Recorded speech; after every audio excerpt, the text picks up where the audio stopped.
Bueno, muchísimas gracias. Cumplo con agradecer a la Sociedad Argentina de Cirugía Laparoscópica, al doctor Humberto Diognisi y al doctor Jorge Pez en las últimas dos comisiones, porque el impulso que le han dado a los temarios anuales de nuestra sociedad realmente nos pone muy contentos a todos los que estamos en esto.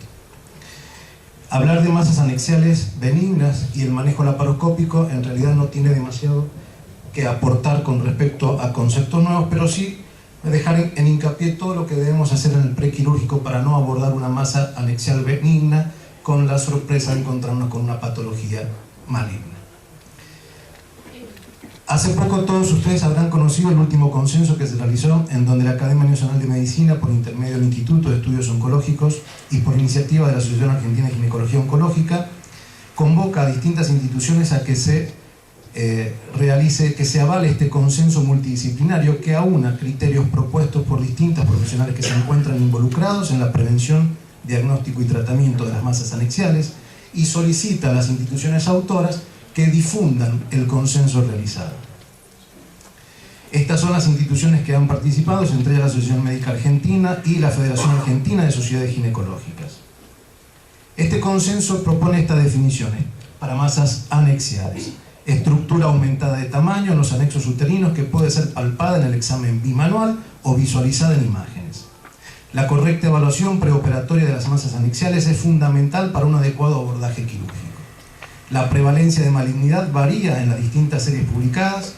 Los ginecólogos de atención primaria deben tener siempre la posibilidad de considerar un cáncer ovárico subyacente en pacientes de cualquier grupo etario que presenta una masa anexial. Y dado que existe una fuerte evidencia de que el abordaje primario, encarado por un equipo de ginecólogos oncólogos, mejora significativamente el pronóstico de estas mujeres, resulta fundamental considerar apropiadamente el criterio de sospecha para enfermedad maligna para su oportuna derivación. Casi todas las masas anexiales hoy pueden tratarse laparoscópicamente.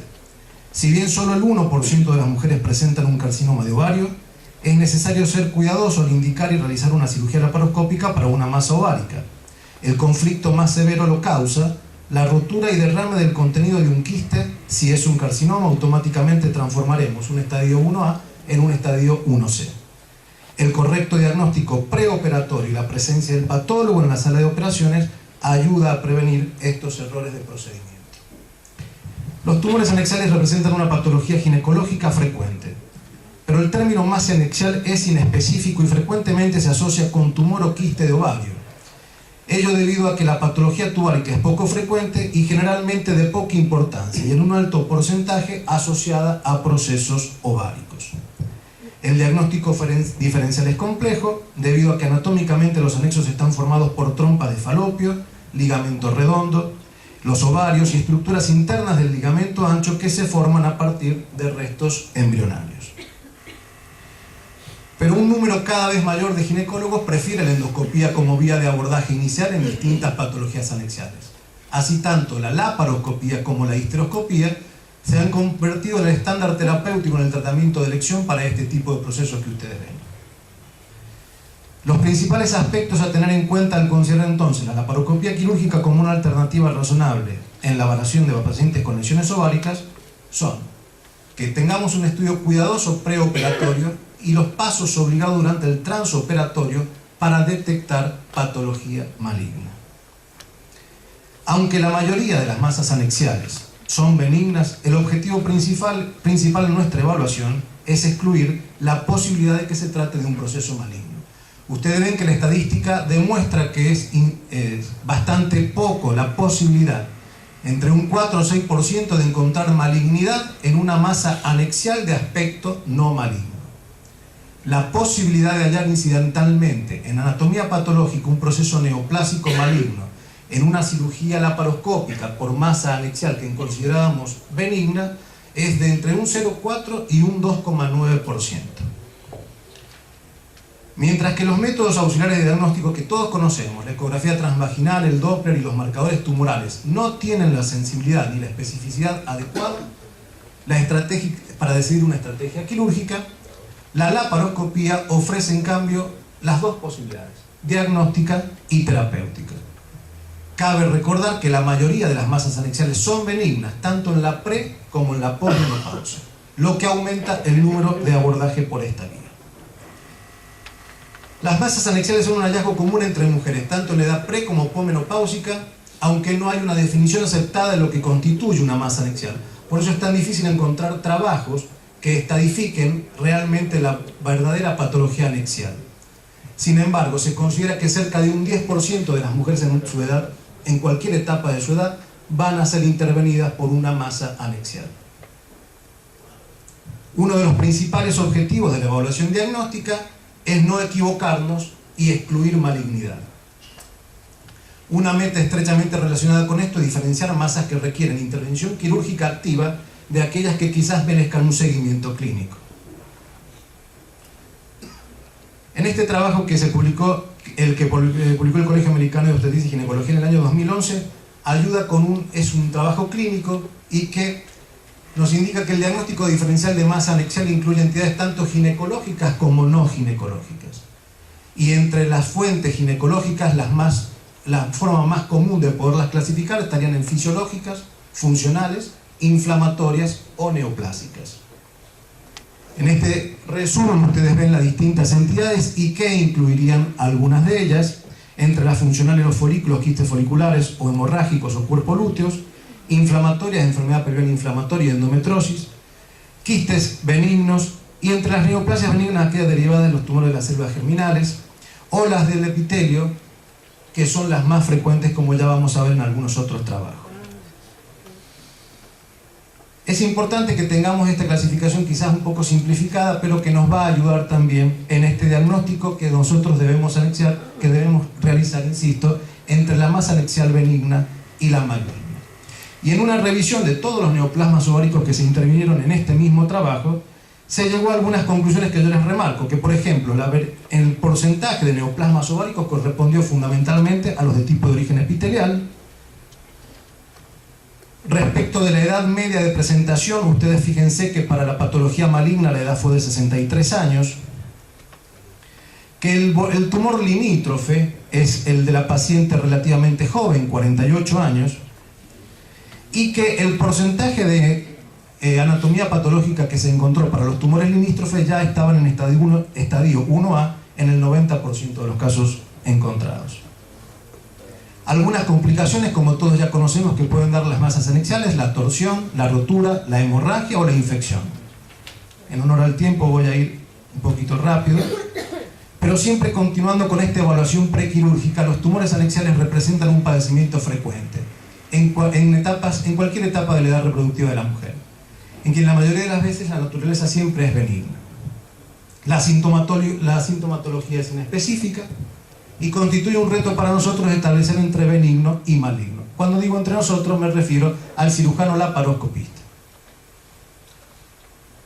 Los factores de riesgo de malignidad a tener en cuenta, por supuesto, son la edad, antecedentes familiares, la nuliparidad, hallazgos del examen clínico, las características ultrasonográficas y los marcadores tumorales.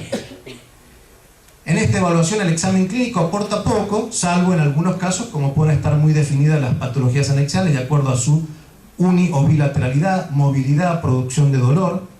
En algunos casos nos van a orientar claramente hacia la patología benigna, y cuando la tumoración puede ser fija con distintas características en cuanto a su consistencia sólida, uni o bilateralidad y con la producción de ascitis o no, orientamos claramente hacia la patología maligna. Entre los marcadores tumorales todos conocemos el CA-125 como marcador tumoral más utilizado en tumores anexiales.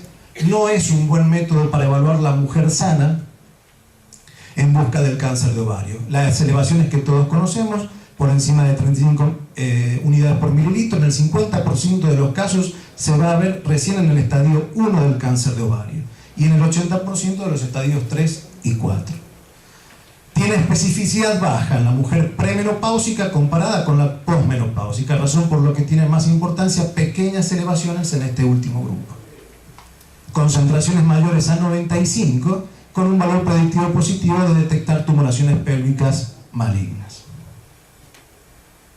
En cuanto a los marcadores tumorales, para las distintas características de los tumores, tanto para los epiteliales, fundamentalmente el CA-125 y el CA-19-9, y para los delegados de las células germinales, la alfa-feta proteína y la subunidad beta gonadotrófica. Hay otro marcador descrito en la literatura, que es el ácido lisofosfatídico, que no es dosable, por lo menos en algunos medios. Sobre el CA125 hay que tener en cuenta dos cosas: que no debe ser usado aisladamente para detectar cáncer, sino que debe ser asociado a todo lo que venimos diciendo, el ultrasonido, y debe ser dosado seriadamente. Ambas situaciones nos van a ayudar a descartar la patología maligna.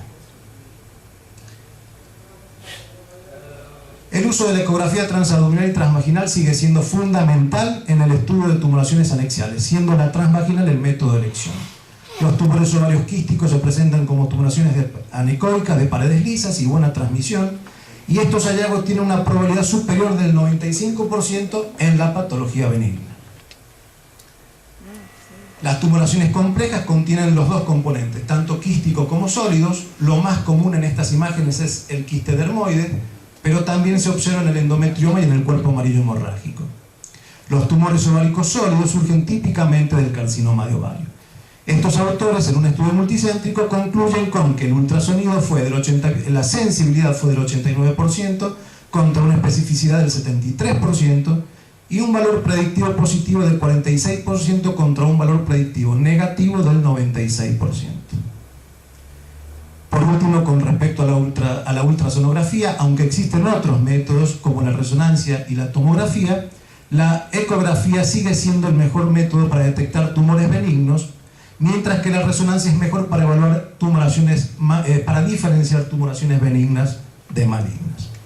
Y estos autores, basados en el fenómeno de la angiogénesis y neovascularización de los tumores malignos, proponen el estudio Doppler para la ecografía transvaginal en la detección de cáncer. Una pequeña clasificación que nos ayuda en el abordaje macroscópico cuando estamos ante una pieza dudosa, y es poder tener claro la posibilidad de los tumores de origen quístico como sólidos. Característica de los tumores quísticos: una superficie interna lisa que puede corresponder a los más comunes, serosos o mucinosos, una superficie interna parduzca como puede ser en la endometriosis, y los de contenido papilomatoso como el teratoma, y después las distintas características que pueden ir de acuerdo a las características de estas papilas de mayor benignidad hacia dudosos o malignos. En los sólidos, algunas características también en cuanto a su consistencia, la edad de los pacientes y la posibilidad de necrosis y reblandecimientos que nos orientarán más hacia la patología maligna. Y algo sobre el tratamiento de tumores ováricos Cuando la evaluación clínica, el marcador CA125 y la evaluación ultrasonográfica resultan negativas para lesión maligna, el referente estándar es la vía laparoscópica, inclusive en los quistes benignos de gran tamaño, o lo que ocurre en pacientes posmenopáusicas. En mujeres en edad reproductiva, el procedimiento es la enucleación del quiste y la extracción en endobolsa. En mujeres en etapas premenopáusicas y menopáusicas, dado que existe mayor riesgo para lesiones malignas, es preferible realizar la oforectomía o anexectomía y, por supuesto, la remoción en endobolsa con la finalidad de evitar escape de células peritoneales. Durante la edad reproductiva, la mayoría de los quistes van a ser funcionales, que presentan una respuesta fisiológica exagerada del ovario, como todos sabemos. En la ecografía aparecen hasta a veces de 7 u 8 centímetros. Es importante que hagamos el diagnóstico diferencial con el resto de las patologías benignas del anexo, y los endometriomas son ecográficamente hipoecoicos y con una estructura homogénea habitualmente. En la paciente posmenopáusica, podríamos concordar con que la presencia de una imagen ovárica unilocular, menor de 5 centímetros, de características benignas, con niveles normales de CA125 en la paciente posmenopáusica, tiene bajo riesgo de malignidad. La actuación a seguir sería expectación y a los 6 meses repetir ecotransvaginal y CA125. La mitad de estas lesiones se resuelven espontáneamente en 60 días. Pero, si las mujeres con imágenes ováricas menor de 5 centímetros, pero con signos ecográficos de malignidad dudosos y niveles normales de CA125, deben repetirse ambas pruebas a las 4 semanas. Si el tumor aumenta la complejidad morfológica o de tamaño, o si aumenta los niveles séricos de CA125, se recomienda la cirugía. Mientras que si por el contrario el tumor disminuye de tamaño, su complejidad morfológica y los niveles permanecen normales, la paciente puede ser seguida de manera conservadora durante intervalos de 3 a 6 meses. La presencia de una tumoración de menos de 5 centímetros con características morfológicas de malignidad en la paciente posmenopáusica y valores elevados de CA125 deben ser intervenidas quirúrgicamente, así como aquellos tumores mayores de 5 centímetros con características de malignidad. En nuestro medio la conducta a proponer sería: quiste simple unilocular, menor de 5 centímetros y Doppler negativo, repetir ecografías a los 3 y 6 meses, la mayoría desaparecen. En caso de persistir, se realiza determinación de CA125 y si es normal, revisión a los 6 meses y luego anual. Pacientes con historia familiar de cáncer de ovario, mama, colon o signos ecográficos dudosos, se propone la anexectomía bilateral por laparoscopía. Pacientes con antecedentes de patología ovárica benigna, sangrado o dolor, anexectomía bilateral por laparoscopía, y en el resto de las pacientes, la norma, en los pacientes menopáusicas que no cumplen los criterios anteriores, el abordaje quirúrgico es la norma, y la laparoscopía con anexectomía bilateral es la técnica a elegir. Este párrafo está destinado a los tumores limítrofes y malignos del ovario en estadio 1A. El tratamiento clásico de estos tumores ha sido la laparotomía para evitar el tratamiento subóptimo de masas potencialmente malignas. Los avances en la detección y diagnóstico y en la cirugía mínimamente invasiva hacen necesario revisar esta práctica clásica y evitar el exceso de morbilidad. El advenimiento de la laparoscopía ha ido variando el abordaje y ciñendo el enfoque quirúrgico al órgano afectado aún en la mujer posmenopáusica. La incidencia de cáncer en el ovario contralateral o en el útero es del 1.7 cada 1000 pacientes por año. Los tumores limítrofes son diagnosticados principalmente en mujeres jóvenes. A menudo son descubiertos durante el intraoperatorio y la histología definitiva, ya que la histología por congelación tiene una sensibilidad entre el 65 y 98%. En definitiva, respecto a la laparoscopia, la recurrencia se asocia a la rotura intraoperatoria del quiste. La principal preocupación en el abordaje laparoscópico del tumor limítrofe y del tumor maligno de ovario sería el riesgo de un estadiaje inicial inadecuado, la diseminación intraperitoneal por escape de células y metástasis en el sitio del trócar. Por eso todos sabemos que la laparoscopía hoy no está aceptada en el cáncer de ovario avanzado.